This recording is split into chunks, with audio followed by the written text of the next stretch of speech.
અંબાજી મેળાના અંદર આવતા જે શ્રદ્ધાળુઓ છે, પદયાત્રીઓ છે, એમને પ્રાથમિક સારવાર મળી રહે એવા પવિત્ર હેતુથી પવિત્ર યાત્રાધામ અંબાજી દ્વારા જે આપ જુઓ છો કે અસ્થાયી હોસ્પિટલ અહીંયા ઊભું કરવામાં આવ્યું છે, એના અંદર આરોગ્ય શાખા જિલ્લા પંચાયત બનાસકાંઠા તરફથી રાઉન્ડ ધ ક્લોક 24/7 ડૉક્ટરની સેવા ઉપલબ્ધ છે. અહીંયા અત્યારે પણ આપ જોઈ શકો છો 2 ડૉક્ટર્સ છે. રાત્રે નાઇટ ડ્યુટીમાં પણ ડૉક્ટર્સ આવે છે. આ સિવાય પેરામેડિકલનો સ્ટાફ છે જે અહીં જેટલા પણ દર્દીઓ આવે છે એમની સારવાર કરે છે. શરૂમાં લગભગ 800-850 જેવી અહીંયા ઓપીડી રહેતી હતી પહેલાં 2 દિવસના અંદર, પણ અત્યારે મેળામાં જેમ જેમ શ્રદ્ધાળુઓ વધે છે એમ અહીં ઓપીડી પણ વધતી જાય છે.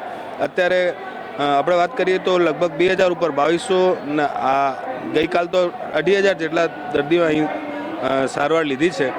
અહીંયા દર્દીઓને ઓપીડી સેવા અર્થાત દર્દીને બારી સેવા આપવામાં આવે છે.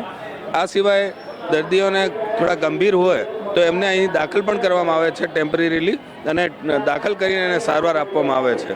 અત્યાર સુધી લગભગ 35 જેવા દર્દીઓને આપણે ઇન્ડોર સેવા પણ આપી છે, ને 7 દર્દી થોડા વધારે ગંભીર હતા એમને આપણે એસડીએચ ખાતે રેફર કર્યા છે. રેફર કરવા માટે આપણી એમ્બ્યુલન્સ અત્યારે આપ જોઈ શકો છો અહીંયા હાજર જ છે, ને અહીં 24 કલાક અહીં હાજર રહે છે. કોઈ પણ દર્દીને અહીંથી મોકલવું હોય અથવા રસ્તામાં ક્યાંય કોઈ તકલીફ પડી હોય તો એમને તાત્કાલિક એમ્બ્યુલન્સ મારફતે એસડીએચ અંબાજીના અંદર આપણે રેફર કરી દઈએ છીએ.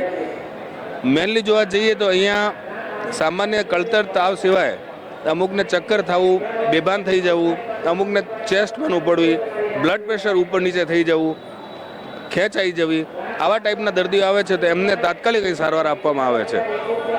તો અમે સિસ્ટમનું પણ આભારી છીએ કે અહીં એક સારી વ્યવસ્થા ઊભી કરી છે, અને અમારા ડૉક્ટર મિત્રોનું પેરામેડિકના પણ આભારી છીએ જે બહુ તલ્લીનતાથી અને બહુ ઇન્ટરેસ્ટથી અહીં સેવા આપે છે, અને સદભાગ્યે અહીંયા કોઈ કેઝ્યુઅલ્ટી નથી અને લોકોને સારી સેવા મળી રહી છે.